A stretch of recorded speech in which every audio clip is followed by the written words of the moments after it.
are we, bro? Huh? Where are we? Is this out? Are we good? What's going on, guys? Bradley Martin here. Where are we? I don't know, dude. I just bought this land, you know, here in no, just kidding. I just bought this land. I didn't buy this land. This is across the street from the gym. Yeah, that's where we are. It's just, this is. It's funny because it looks like we're in. I think we're trespassing. Butt F nowhere. BFE? Yeah. That's Pierce College over there. This is the agriculture land. We're probably trespassing, but we're not doing any harm. So everyone sees the video, we're just filming this video, then we're gonna jump back over the gate and go to the gym. But I wanna talk about something important today. I wanna talk about something that someone, to start this video off, actually, that you guys probably have never heard about. I didn't know it was a person, but if you guys are in a bodybuilder, I wanna talk about him because it has to do with the 4-week journey to my Olympia showing. Prep? The 4-week showing. The 4-week journey to the 1-day showing, to the weekend showing. I got a weekend for the Olympia. You're competing. I'm competing at the Olympia. No, you're not. Those are bodybuilders. Like you haven't done a show like these. They've done shows throughout the year. They got the pro card, whatever. You know, you can't compete. You're not big enough, first of all. Like, so you're saying I can't win a Sandow? No, you can't win a Sandow. You need to be in the Olympia and qualify and get invited to. You gotta get invited to Olympia, don't you? Dude, I don't know. Do you? They invited me there. They're like, come be here. They invited me there. Hey, I'm invited. You're invited. We're all invited. But yeah, I'm gonna compete, man, for the Bro Olympia. Okay, it's not the Olympia, it's the Bro Olympia. It's the Expo. I mean, I feel like that's what the Olympia is now. Just Expo? It's like social media and workout and stuff. But I want to talk about something, and it kind of has to do with this idea of like, not necessarily competing. I guess, yeah, it does have to do with the idea of competing. And it has to do with the idea of something else that is also important that I'm gonna get into after I share this story with you. So there's a bodybuilder. It wasn't me. Who? His name was Victor Richards. Victor. You guys can Google him. He was like one of. Yeah, he was crazy. He was a freak, like a mass monster freak, like before they were like before Ronnie. Yeah. Right. 300 pounds plus bodybuilder. No one was as big at the time, but like before Ronnie, right? And he looked amazing, like a dude who could have like. He was like Dorian era, so this is 90s, right? He could have competed and probably won Olympia. Like so many people was like, oh, interviews, why don't you do this? Why don't you do this? Why don't you? Like, you guys Google him, check him out, look at him. Richards. For sure, Victor Richards could have won, right? Black dude, looked crazy, huge, like massive, like Ronnie status, low key. Now, he never competed at the Olympia. Like he did local shows, he did shows here and there, but he never like went to that big stage.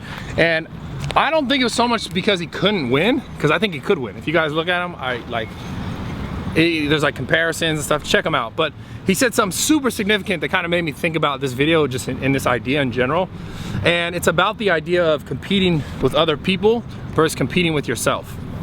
And he said something that was super inspirational and touching to me. It was along the lines of, how can you compete like with other people if you don't feel like you can compete and be a better version of yourself? And I know I've always kind of talked about this a lot in my other videos about let's get better together, like being a better version of yourself. Because if you're not a better version of yourself, you can't help someone else be a better version of themselves, period. Like, you can't tell someone how to do something. Like, and I would tell kids this in person, they'll come up to me and they'll be like, oh, I want to do this and I want to do that. And they'll have people in their life who will tell them like, oh, that's a bad idea, don't do that, that's hard. And then you ask them, well, okay, well, what does that person do? Let's say that kid wants to be a doctor. And that person who's telling me that becoming a doctor is very hard, it's difficult, it's like takes a lot of time, it's unrealistic, it's a lot of money. And you ask that kid, well, what does that person do who's telling you that advice? And they're like, oh, well, they're a school teacher. And there's nothing wrong with a school teacher, and there's nothing wrong with trying to be a doctor, but the point is this. I always try to listen to people who have done what I want to do, who have been where I want to go. Not someone who has not been there. So the reason why I'm saying it's significant is because someone like Victor Richards, who, if you look at him, you Google the guy, he is Olympia. He was, now he's older, right? He was Olympia ready. Like, this dude could step on stage, he could compete with the big dogs. He never did it because he felt like it was more important to be a better version of himself, to compete with himself. He wanted to feel like, okay, if I could be 100% ready for me, and maybe he just never felt like he got there, that he wanted to get out on stage and like compete with other competitors. And it comes back down to something that I think the reason why he didn't do it, and the reason why this video is so important, it comes down to like what you're passionate about.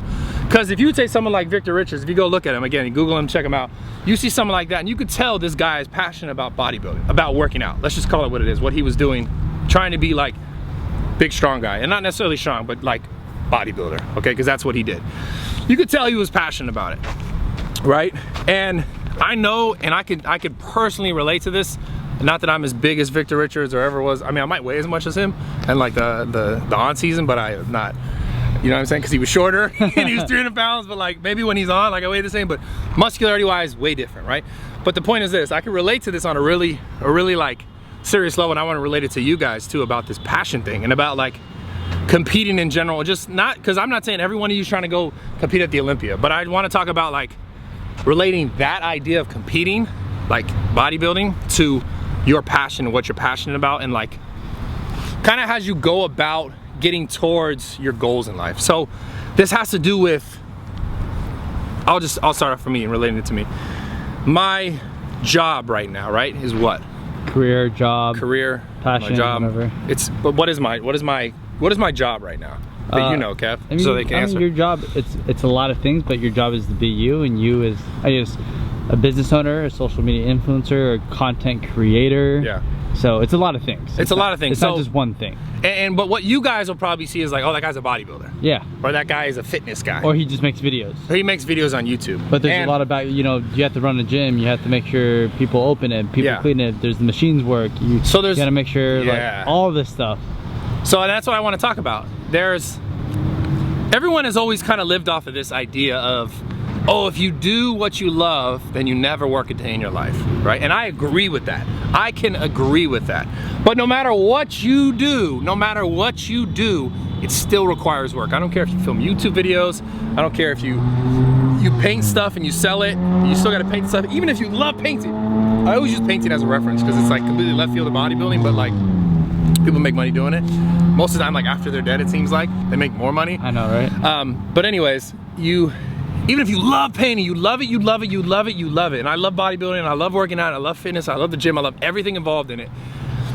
If it becomes your job, which most people, like, I think it's their goal to do what they love every day and they make it to a living, right? Whatever you love, that'd be amazing. You're like, man, I could work on cars and make it into a living. Man, I could paint cars and make it into a living, and I love this, and I love cars, and I love everything about it, and I love whatever, right? But no matter what you do, if it's a living, right? You have to pay bills with it. You have to you have to pay taxes with it. You have to do all the stuff on the back end with the LLCs and the companies and the business stuff and like employees and withholdings and all this other stuff and all these other like things that come along with the business of whatever your passion is, like being your own boss. Somehow, like, you figure it out, man, you made it, and you love it, and it's your business and it's your passion at the same time. But the trick and the thing that I want to talk about today is, where's your line? Like, where's your line of, like, Victor Richards was the guy who decided that, hey, like, I love this so much that I don't want to compete at that highest level, even though I could. Yeah. Because it might take away some of my love for this. Yeah. And if your love, like, and I can totally relate in this sense, where sometimes, like, man, I'm like, man, I remember 5 years ago and I used to work out, and I'll be honest, man, I used to work out, in my opinion, and it's obviously it's me, and at the end of the day, that's what's gonna matter in this situation, is like, I used to work out so much harder 5 years ago. Before it was like, oh, that's the guy, I take a picture with the guy, you know, you see him in the gym, you see him doing the crazy stuff, the cool stuff. Man, it must be like, all you gotta do is film videos, and all you gotta do is work out, and you make money, and blah, blah, blah, and like, you got no problems, you have nothing, it's all good. And don't get me wrong for a second, I am extremely grateful for the things that I have in my life. I'm extremely grateful for the new challenges I have in my life, for the new, like, issues and things that I have to deal with, like all the government, the tax, the employee, all these other things that I have to make sure I work in, that I'm not passionate about. That I'm not passionate about, like, are we putting toilet paper into things? But I'm making sure I'm doing all these things that, like, before I'm like, man, I don't even want to think about these kind of things. But because I care so much about the gym and what I'm doing and what I'm passionate about, that I learned that I have to do all these other things to make it work. So, but that's not the point, right? That's just showing you guys an example. The point is, you have to figure out in your life, whatever your passion is, if you could turn it into a living, that's amazing. Because again, like we said, then you don't work a day in your life if you do what you love. But whatever your passion is, whatever you really care about, I guarantee you, is probably the very same thing that makes you really, really happy.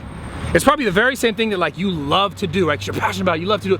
It's probably the same thing that allows you to, like, reduce tension, reduce stress. Like, for me, working out was that thing. Working out was my drug, was the thing that when I worked out, I felt like, man, my pressure, my stresses, my anxieties, my fears, the like, I don't want to say it because I don't want people to start talking, but like depression, things like that I've dealt with in my life, that I'm like, okay, this is making me feel better. This is my endorphins are being released. I feel better. And it became like an addiction for me. And that's kind of why like the gym was always my go-to for if I was sad or if I was angry, or if I felt things like, I would always go to this because it was always that consistent thing that was always there for me. And it was, so for me over years, like of course I got good at it because I did it all the time, because it was my release. It was the thing that made me feel good, made me feel normal, right? And I became passionate about it because I loved the way that it was like, wow, I could really change my whole mindset after a hard gym session. I feel better. I feel released, I feel relaxed. And a lot of you guys could probably relate to that or know that love, like that love for the iron, that love for working out. Now, fast forward 5 years, right? Because we went back 5 years and like, I just did it, I did it, I had those feelings, I killed it. I had those feelings, I killed it, I felt good. And then the internet came along and it became this thing where like, man, you can film videos and put stuff on the internet and like put this out there and show the world who you are and what you do and what you're capable of. And then it became this whole like competition, and we're all like, everyone's doing that now. He's doing the same thing I'm doing now. I did that for a week now. He's doing that next week, and then we're doing it in this whole like dynamic. And it becomes this whole like different feel, different vibe. And what I'm saying is, what I've learned as I've gotten older and as I've gone through this is that like you need to figure out a way to save some of that, passion, to save some of that. Like, what is the thing that you love, that you loved before it ever made you money, right? And as it starts to make you money, how can you still keep, because I hear a lot of this from certain people, that they lose the love for it because it became just work. Because it became just like, I need to do this because I gotta pay this bill. I need to do this because I gotta, these other things that are like required of my time or my energy. So the question is, and I'm asking you guys a question because I want you guys to all be successful. I want you guys to all get to a point in your life where it's like, man, I'm doing what I love every single day. I gotta work a day in my life, but now I'm actually working and I'm doing what I love. How do I find the balance? So I wanna ask Kev this. What do you think is a way for you to find balance? When you have it all, you love what you're doing, it's everything you want to do, you're there, now you're making a living, whether it be $1,000, $2,000, $100,000, doesn't matter. The money is not the point. How do you think you can find balance? Because I'm genuinely asking you this, like me and Kevin have talked about this in like many conversations, but I'm asking him this question again, like just seriously, like what do you think, so they hear it too? Because I do, and I'm not saying I figured this out. I'm saying that I'm trying to figure this out and I'm working on it, but I want to help you guys try and figure it out, because I know if you get to that point, you will feel this. You'll feel this tension. And again, you guys want to get to that point at the end of the day. Like that should be your goal. And if you're there, great. Maybe you're dealing with the same thing. How do you think, Kevin, and I'm gonna answer it after Kevin, is the best way to like keep that like sacred in a sense, like by itself? That balance? That balance. I think the biggest key in the word is balance. And like most people that get so deep into something and get so embedded into this business, this career, social media, making videos, whatever, just in your sake, is you start going extreme instead of balance, right? Because you want to go extreme to grow this faster, to do this better, to blow this up to the biggest potential, right? So it becomes more of a thing of like all out like massive action, which is great, but you got to dial it back, which like you got to remember to dial it back. So I think the biggest thing is, from having your passions but having a business and having a balance between the two, is like really being aware of your time in your day, of the 24 hours you spend sleeping or eating or working out or chilling or having conversations with your friends or making a video like this. You're aware of the time you spend, and then you're aware that like, okay, 5 years ago I spent 2 to 3 hours in the gym and I only did that just to work out, and that brought me a fulfillment, that got me better in the gym, that made me bond with my lifting partners and my friends, that made me better in this way. Where now it's more of a like, I spend 2 to 3 hours in the gym, and right when I get to the gym I'm dealing with these issues because this person is dealing with this problem here, and the machine fell apart and I need to open the back door because someone needs to get in, and then people want to take pictures, which is all great because this is what it's all about. Grateful, but you're coming into this gym spending 2 to 3 hours, but back in the day it would be 2 to 3 hours of just you. Now it's like you and 10 other things. So I think it's important for you to do 2 to 3 hours here, but do another hour or 2 or even 3 hours before or after the gym closes when it's dead for you. So it's like you back in the day, or go to a different gym, or work out at your house, or go on a run. So something like something you would have done back in the day, but at a different, now you got to actually fit it into your time schedule, and you got to be better with timing and and scheduling your schedule. Man, it's such real advice, because like that's literally the truth, and that's the thing I've been dealing with. Is like what he said is perfect. Is like going back to, I told you guys 5 years ago was when I did it. That was all that mattered, was just doing it. And then it became like, okay, you do it, and you have these other like 10 things. You got to film a video, you got to take a picture, you got to put a tweet, you got to put it on Instagram, you got to put a DM, you got to whatever it is, you got to answer these things, you got to take photos here, you got to make sure the employees are doing their job, you got to make sure that's locked, you got to make sure the new equipment's coming, you got to make sure like this is paid, this paid, that paid, that paid, that paid, that paid, that paid, that paid. I'm broke. That's been. I was kidding, but you got to make sure all this stuff happens, and then I let all that stuff consume my day, and I forget that 5 years ago, none of that stuff consumed my day. It was literally flip-flop. It was like 3 hours was just me working out hard and going ham at what I loved and what gave me that fulfillment. So you're right. You're absolutely right. It's me being able to say, okay, I have 24 hours in this day. How much time am I dedicating just to myself? Time for yourself, just for me, to do what I love and what I've always been passionate about. So for you guys, when you get it forward in your life, or maybe you're there now, remember to give yourself, like Kevin said, I think it's amazing advice. I can't even say it any better. It's like, pick those 24 hours, you gotta sleep a certain amount, you gotta do your work, you gotta get done what you need to get done, but are you giving yourself time? And I know it's not easy. It's not, because I can honestly say, I'm tired. Like I'm just tired. Like I already took pre-workout to do these other things, and in the nighttime I'm like, oh, I don't wanna take another pre-workout because I won't sleep because I'm sensitive to caffeine. You think of all these reasons why, and it's like, it's a grind. It's a grind, but you have to find time for yourself. You have to find time to do what you love, why you originally, like for the reason why you originally loved it. Otherwise, eventually, like, time will go by, and it will lose its shine. It'll lose, like, the thing that... You gotta make time for it. You have to make time for it. It's the same advice that you would give someone that, let's just say, works 60, 70 hours a week. And he's like, I want to get in the gym and lose weight or get bigger or get better. It's like, but I don't have time. It's like, yeah, you do. You just have to make more time. You gotta wake up an hour earlier. You gotta go to bed an hour. Yeah. But there is no time. I can't do it. It's like trying to gain weight. Eat more. It's like, why eat more? Same thing. Same thing. Yeah, so it relates to a lot of stuff in life, guys. It's like, if you really want something to be how you want it, you have to make it that way. And look, I'm not telling you guys right now like I figured it out and I got it down and I do it right every time, because I don't. This is me showing you guys and telling you guys I don't have it right every single time, all the time. Once or twice out of the week, maybe I have it down right, but the rest of the time, it's flip-flop. It's not right. Like I said, 5 years ago, it was 7 days a week I had it right. That was the thing, but I had no money, I had no business, I had no Instagram, I had money, but it was like, I was like check to check. Like it was like pay the rent, no money. Pay the rent, no money. Pay the rent, buy some food, no money. Like and it evolved over time.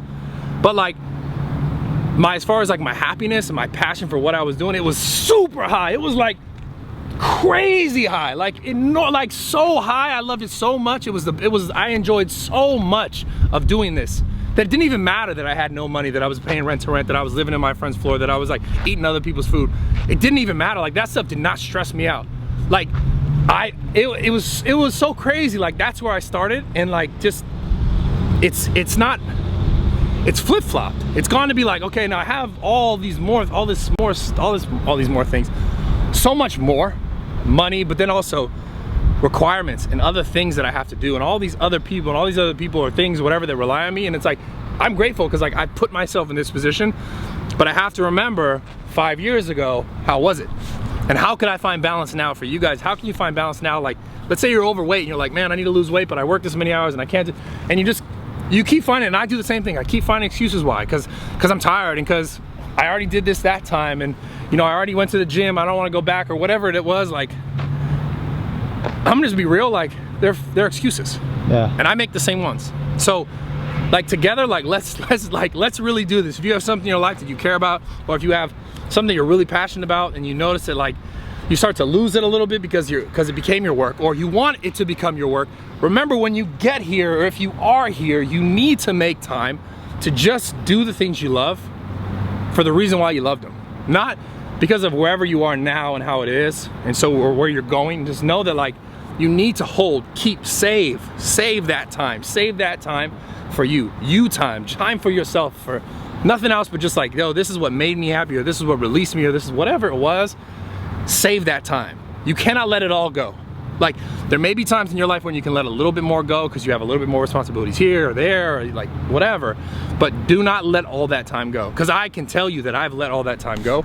Not every single day, not all the time, but a few days here and there, And over time, those days, they seem to like add up. Where eventually you're gonna hit a wall at some point and be like, I don't fucking like this anymore. Excuse my language. I don't like this anymore. And it's like, you don't wanna get there. You shouldn't force yourself to like have to reevaluate your whole life and what you care about. Like, you should be able to be like, okay, I can see this coming. Because you can, and sometimes people just don't want to admit it, that you can see it coming, but you're like, but I gotta grind, I gotta work, I gotta do these things, I gotta make sure. But like, if you see it coming, sooner than later, you gotta like, let me pivot, and let me give a little bit more time to what's gonna level me out, what's gonna balance me out. So anyways, I love you guys, I appreciate the support, all the support always. Subscribe, notifications, all that good stuff. Let me know what more, or what kind of videos you're gonna see more of. Kevin and I are working on some stuff. We're gonna have some cool stuff for you here. Some cool stuff. In the future. In the future, because in the near future. And I'll just say, what can I say? What can I say to like, to give him like a hint? Like a hint. Like a hint of lime. You know, like always give a hint of lime. Yeah. I'm trying to think here. What's a? And if you guys, because if they're still with us right now, then they're all the way, you know? They're just the real squad right here. So they're the ones who are gonna be with us for the rest of the journey, because they're actually here now and they're listening to me talk while I walk away. And the video's pretty much done, but we're trying to figure this out. What's a hint, bro? I don't know. I don't wanna like, I don't know what to give. Maybe they just have to wait. Just have to wait. Just stay, so make sure you got the notifications on. It's gonna be good. It's gonna be good. It's gonna be a different dynamic. It's gonna be more. It's gonna be more. That's the best way I can describe it. Yeah. More. It's gonna be better. It's gonna be fun. Yeah, more is not always better, but this time, more is better. More is better. Yeah, for sure. I love you guys.